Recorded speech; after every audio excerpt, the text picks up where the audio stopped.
Entonces vamos a partir de el siguiente tema que está relacionado precisamente con los problemas que afectan a las relaciones internacionales. En este sentido, me acuerdo que Edwin me había preguntado el lunes el tema de la delincuencia organizada y el narcotráfico, y lo vamos a abordar el día de hoy como un problema que afecta a las relaciones internacionales. Vamos a considerar en este caso precisamente lo que algunos autores llaman las amenazas no estatales que afectan en este momento a los estados. En este sentido, en esta imagen, por ejemplo, que se representa como si fuera un embudo, tenemos al terrorismo, que ya platicamos el lunes, y también tendríamos al crimen organizado y al narcotráfico, amenazas que afectan al Estado y que no vienen propiamente de un Estado, sino de una organización no estatal, una organización delincuencial. Vamos a explicar en qué consiste la delincuencia organizada bajo estos tres elementos. Primero, son individuos que operan en un periodo determinado y en segunda instancia poseen una estructura, tienen jefes, tienen jerarquías y existe una división del trabajo al interior del grupo delincuencial. ¿En qué consiste la división del trabajo? Unos se van a dedicar a actividades, por ejemplo, de vigilancia, otros se van a encargar en actividades de producción, otros se van a encargar del transporte, y esa actividad delictiva que van a realizar está inscrita precisamente en esa funcionalidad. Algunos se dedican a unas cosas y otros se dedican a realizar otras. Y en tercera instancia usan la violencia y la corrupción para que las autoridades los protejan y también para enfrentarse con sus rivales. En estas tres características, entonces, estaríamos hablando de otro elemento que le vamos a incluir a la delincuencia organizada, la transnacionalidad. ¿En qué consiste la transnacionalidad? Aquí me gustaría que nos acordáramos de este fenómeno cuando hacemos referencia a la situación de las empresas transnacionales. Recordarán ustedes que yo decía que tienen su origen en un país y tienen diferentes plantas de producción o parques industriales en otros países, y al final se da una cadena de producción. En este caso, con la delincuencia organizada, cuando tiene este fenómeno transnacional, vamos a tener como ejemplo de que el delito, se comete el crimen en algún lugar, en un estado, y ese crimen también se puede llevar a cabo en otro, en otro y en otro, de tal forma de que vamos a tener que los delincuentes operan en varios estados, traspasan las fronteras de varias naciones, y la organización delincuencial se beneficia cometiendo el delito en varios lugares. En este caso, ¿cómo se puede solucionar el problema de la delincuencia organizada cuando adquiere estas características transnacionales? Por ejemplo, aquí coloco el tema del narcotráfico, y el narcotráfico va a tener en esta situación presencia en varios lugares. Por ejemplo, aquí en la imagen pongo el estado A, el B, el C, el D, el E, el F, el H, y en estas condiciones, entonces, el narcotráfico puede operar en varios lugares, y la única forma para solucionarlo es que todos los estados se pongan de acuerdo, y en esta situación podríamos solucionarlo si todos participan y colaboran para poderlo llevar adelante y finalizar con este fenómeno. Vamos a considerar que el tema de la delincuencia organizada transnacional también está ligada a la situación de algo que ustedes estudiaron en macro y en microeconomía, que es la oferta y la demanda. En estas condiciones nos vamos a ubicar que la demanda de muchos de estos fenómenos ligados a la delincuencia organizada está precisamente ligada al tema de países ricos. En ese fenómeno, los países ricos tienen el dinero para adquirir estos bienes ilegales, y en un momento determinado los países pobres serán donde surgirán estos delincuentes para llevar estos delitos hacia los países ricos. Y nos vamos a encontrar con esta connotación de que algunos de estos fenómenos delincuenciales tendrán connotación de productores, otros de propiamente consumidores, serían los productores en países ricos, los consumidores en países, al revés, perdón, los productores en países ricos, los consumidores en países ricos y finalmente países de tránsito, donde tienen que atravesar los delincuentes para llevar sus productos de los pobres a los ricos. En este mapa nos va a ayudar precisamente para poder ubicar con mayor claridad este fenómeno de la delincuencia organizada. Países productores, por ejemplo, este es un mapa del tráfico de drogas, específicamente de cocaína. La cocaína se origina a partir de procesos químicos que se llevan con las hojas de coca. La hoja de coca es una planta que se puede cultivar a cierta altitud. Es una tradición incluso prehispánica donde los pueblos incas consumen, y hasta la fecha el pueblo boliviano consume té de hoja de coca. La hoja de coca les sirve a los pulmones para tener la posibilidad de respirar a altitudes muy elevadas, ciudades, poblados a más de 3,000 metros sobre el nivel del mar. Las personas que tienen problemas para respirar en estas ciudades es lo que se conoce popularmente como mal de montaña. En esa circunstancia, la hoja de coca es un producto tradicional boliviano, solo se puede cultivar en esa región y con procesos químicos, como les comento, se convierte en cocaína. Entonces, la producción es de países pobres y tenemos que buscar algunas alternativas porque este delito es muy importante porque los consumidores están en países ricos, Estados Unidos, Europa, precisamente, y de esta manera, pues vamos a encontrar en las rutas que vemos aquí en el mapa cómo se transporta la cocaína. Aquí una circunstancia importante, esta es Bolivia y la producción se llevará a Colombia. Colombia tiene una importante salida al mar que le da su propia geografía, una salida hacia el mar Caribe y hacia el Atlántico y una salida hacia el Océano Pacífico, lo cual no tiene Bolivia. Entonces, no obstante que Bolivia es el productor, la cocaína tiene, la hoja de coca se transporta en vía terrestre o aérea a Colombia y en Colombia hay laboratorios para transformar la hoja de coca en cocaína.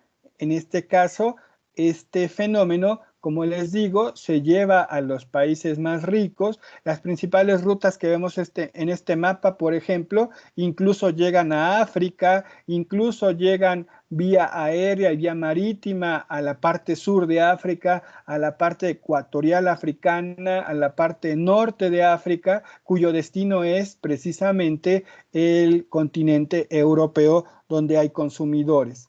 En este otro mapa también es la ruta de la cocaína, pero aquí está más enfocada al tema del mercado estadounidense.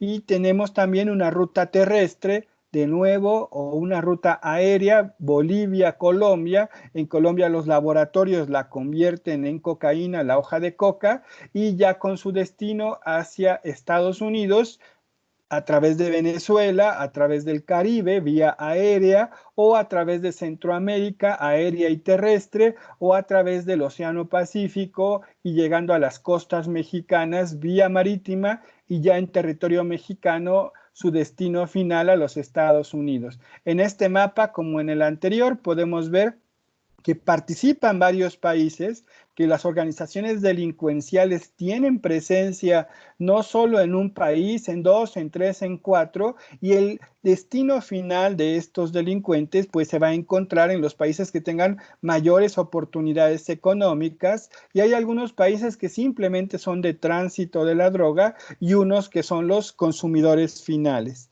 En este otro mapa también está la ruta de la cocaína utilizando a Colombia, Ecuador y Venezuela con un destino aéreo hacia África.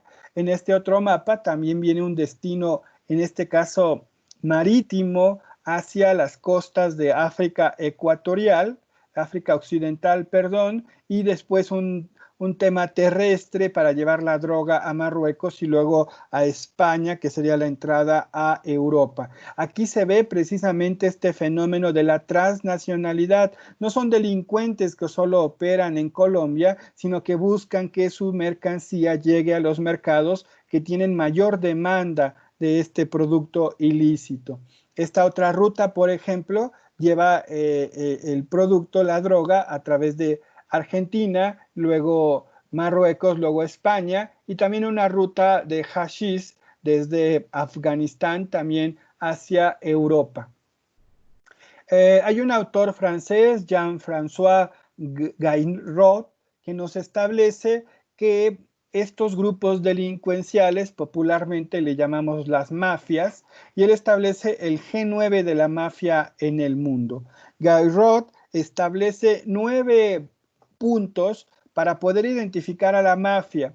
Él lo caracteriza como una mafia con M mayúscula. ¿Por qué le llama de esta forma? Porque nos dice Gaillard que hay otros grupos delincuenciales que se quieren y se asumen como esta mafia con características delincuenciales, pero dice Gaillard que no cumplen con estos rubros porque tienen una particularidad que no les permite cubrir precisamente con estos elementos. Voy a explicar cada uno de ellos. Primero nos dice este autor que tiene que tener un control territorial. Una mafia tiene que tener el dominio de cierto territorio. Segundo, tener la capacidad de orden y dominación. Todo lo que ocurre en ese territorio para efectos delincuenciales lo controla esta mafia.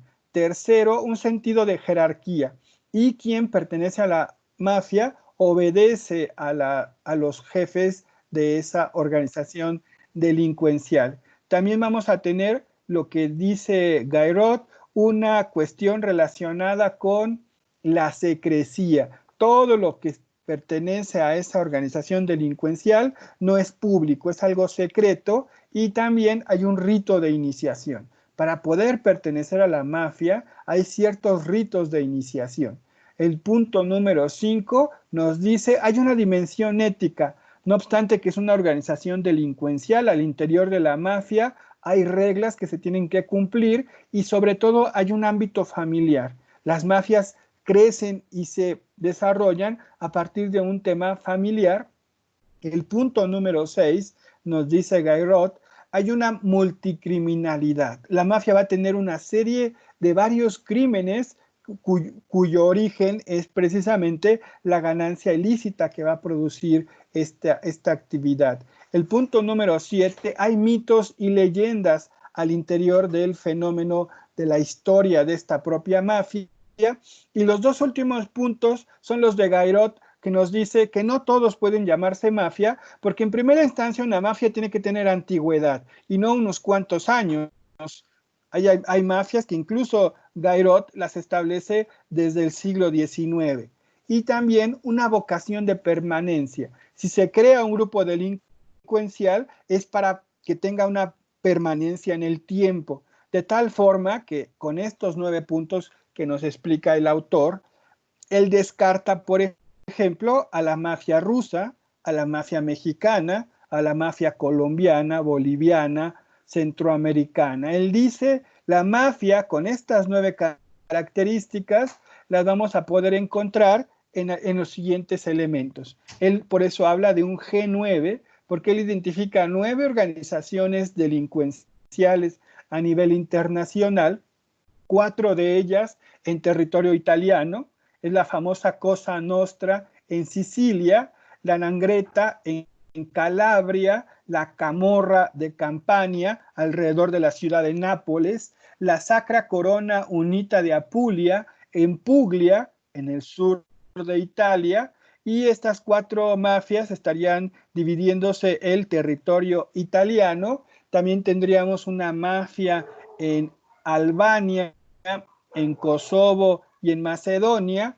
Ahí tendríamos 5 mafias europeas, una mafia en Medio Oriente, que sería la mafia turca, alrededor de Turquía y de Asia Central, 2 mafias en Asia Oriental, las tríadas que se desarrollan en China y en Taiwán, y una mafia en Japón, la Yakuza. Y finalmente, en el territorio de Estados Unidos y Canadá, estaría la Cosa Nostra norteamericana, que está formada por migrantes italoamericanos que llegaron al territorio de Estados Unidos y Canadá, y es la mafia que tendríamos representada en Estados Unidos. En esta ubicación de la geografía, el mapa que crea Gaerot ubica precisamente a las 4 mafias italianas en el territorio italiano, la mafia albanesa, la mafia turca, la mafia de las tríadas en China y Taiwán,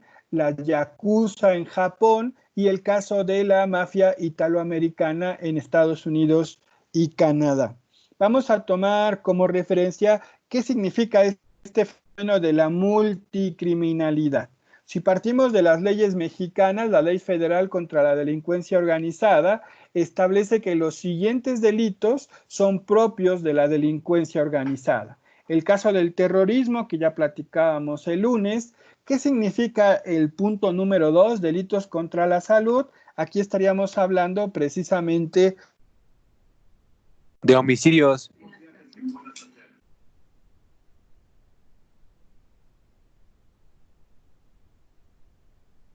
Profe, ¿me escucha?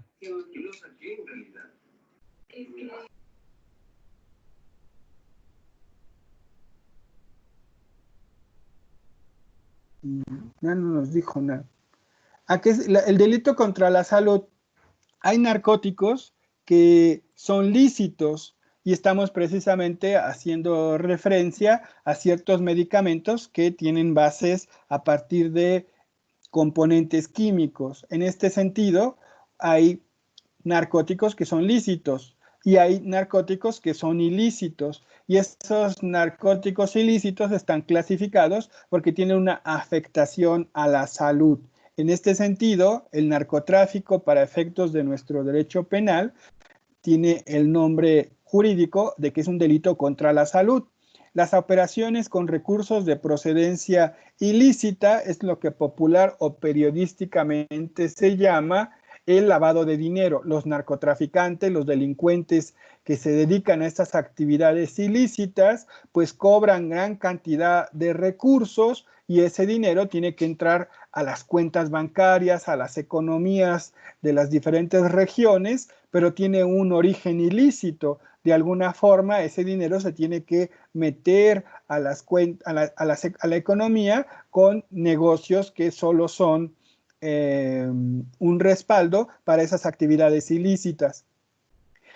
El siguiente es la privación ilegal de la libertad, lo que jurídicamente llamamos en términos populares o periodísticos el secuestro, la falsificación o alteración de moneda. Yo creo que aquí no necesitaría explicación. El tráfico de armas de fuego, que se platicaba en el video del día de ayer. Tendríamos también el tráfico de indocumentados. Aquí estamos haciendo referencia a cuando una persona le paga a un traficante para poderlo llevar a otro lugar y allí tener una mejor oportunidad de trabajo. Popularmente en el caso mexicano le llamamos los polleros o los coyotes. Un indocumentado le paga dinero para que lo pueda transportar a otro lugar, principalmente a Estados Unidos, y allá pueda obtener un mejor trabajo. Tráfico de órganos humanos y último, el tráfico de menores de edad.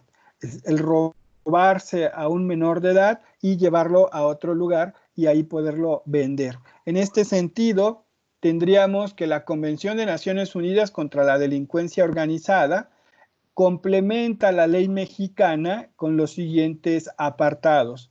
Por ejemplo, ya hacía referencia al narcotráfico, ya hacía referencia la ley mexicana al lavado de dinero, también el tema del terrorismo, pero aquí tendríamos de otra connotación, pero también ya lo comentamos, el tráfico clandestino de migrantes ilegales, el tráfico de armas también estaría contemplado, pero por ejemplo en la ley mexicana no existe el tráfico de materiales nucleares, donde se puede comprar material nuclear y de esta forma tener un delito en ese tráfico.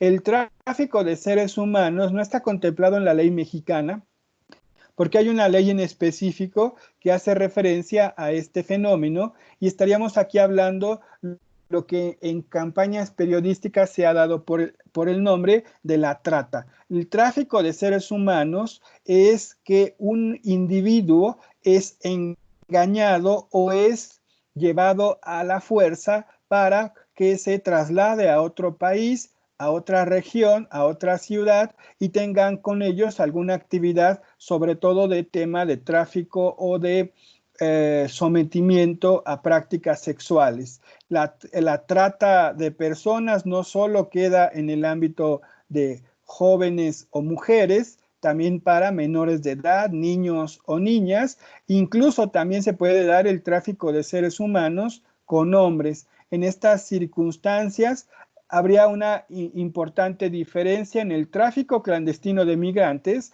Es la voluntad del migrante irse a trabajar a otro lugar y por eso le paga a alguien para que lo lleve. En cambio, el tráfico de seres humanos, la voluntad de la persona no es tomada en cuenta. Puede ser engañado o puede ser forzado o amenazado para ir a otro lugar a llevar a cabo sobre todo temas de connotación sexual o laboral incluso. También estaríamos hablando del tráfico de órganos humanos, que lo contempla la ley mexicana, y el robo y contrabando de vehículos. Hay historias, por ejemplo, de organizaciones delincuenciales que roban carros de lujo en un país y los trasladan a otra parte del mundo, le crean papeles falsos y los distribuyen en otros lugares del planeta.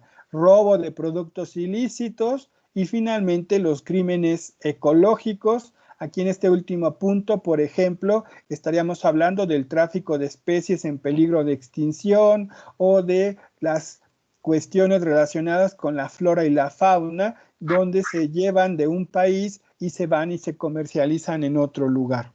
También aquí yo tomaría como referencia a Luis Felipe Guerrero Agripino, que establece que hay otros delitos transnacionales que no están contemplados en la ley mexicana, que no están contemplados en la Convención de Naciones Unidas, y él los enlista de la siguiente manera: hurto de objetos artísticos y culturales, también el hurto de bienes intelectuales, la piratería marítima, el fraude en materia de seguros, los delitos informáticos, las quiebras fraudulentas, la infiltración de negocios ilícitos, el soborno y el cohecho de funcionarios públicos, el soborno y el cohecho de funcionarios de partido y finalmente el soborno y el cohecho de representantes elegidos.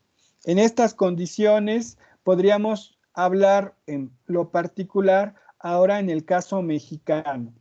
En el caso mexicano, tomaríamos como punto de partida uno de los elementos para identificar a la delincuencia organizada y estaríamos hablando de la multicriminalidad. Tradicionalmente se hacía referencia a los grupos delincuenciales mexicanos que llevaban a cabo el tráfico ilegal de drogas y precisamente este mapa que me lo encontré en la revista británica The Economist ubica precisamente las rutas. En el color rojo se encuentra la ruta de la cocaína, como explicaba hace un momento, se produce, se cultiva en Bolivia y en Colombia se transforma en cocaína. Puede venir una ruta a través de América Central en vía terrestre, puede venir una ruta aérea a través de Colombia, Venezuela o Brasil y llegar a las costas del Golfo Mexicano, y también puede llegar una ruta por vía marítima o aérea desde Colombia y llegar a las costas del Pacífico en el estado de Guerrero, y también a partir de rutas terrestres distribuirse hacia la frontera norte, Estados Unidos y México. Aquí en el caso mexicano, por ejemplo, vamos a tener una doble connotación. México tradicionalmente es un lugar de paso de droga, pero actualmente también es un lugar para consumo de droga. Entonces, alguna de las drogas se queda y la mayor parte se va hacia los Estados Unidos. En color azul van a encontrar ustedes la ruta de efedrina. La efedrina son productos químicos, precursores químicos que vienen principalmente de Asia, como ven ustedes, también de América Central, y estos productos químicos se utilizan para convertirlos en metanfetaminas. Quien haya visto la serie de televisión Breaking Bad me estará en este momento entendiendo. En el argot de los grupos delincuenciales mexicanos, esos precursores químicos se convierten en metanfetaminas en laboratorios clandestinos llamados cocinas, y los que laboran ahí, que son miembros de las organizaciones delincuenciales, son cocineros y fabrican sus metanfetaminas y también las distribuyen en territorio mexicano o también hacia los Estados Unidos. La marihuana es producción nacional mexicana en el estado de Michoacán, en el caso de en el estado también de Durango y en el famoso Triángulo del Norte que se forma con los estados de Chihuahua, Durango y Sinaloa. Y también tenemos entonces el siguiente mapa que hace referencia a una división del territorio de los cárteles mexicanos. Los principales cárteles de la droga estarían inscritos por una circunstancia geográfica.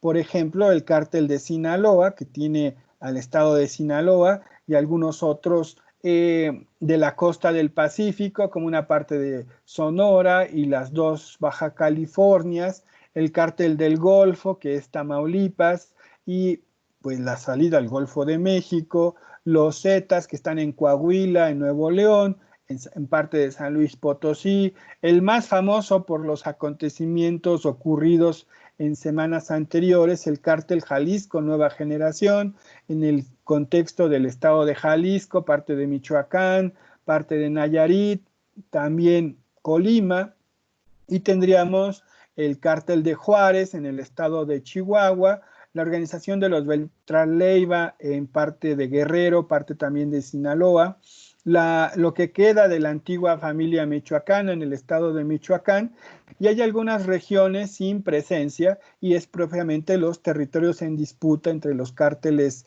mexicanos. De nuevo, con este fenómeno de la multicriminalidad, los cárteles no solo tienen ya una operación en el tráfico ilícito de drogas, sino en otra cantidad de delitos en estas condiciones de la delincuencia organizada. Y finalmente este otro mapa, que si lo ubicamos por regiones, nos estaría hablando de una región en el Pacífico, una región en el Golfo y la región en color azul, que estaría ubicada por varios cárteles, y estaríamos hablando precisamente de tres grandes regiones, cómo se distribuye la delincuencia organizada en el caso mexicano. ¿Alguna pregunta, alguna duda, comentario que tuvieran ustedes? Bueno, yo no. ¿No? ¿Dudas, preguntas? No, ¿Comentarios? ¿No? Si no hubiera alguna duda.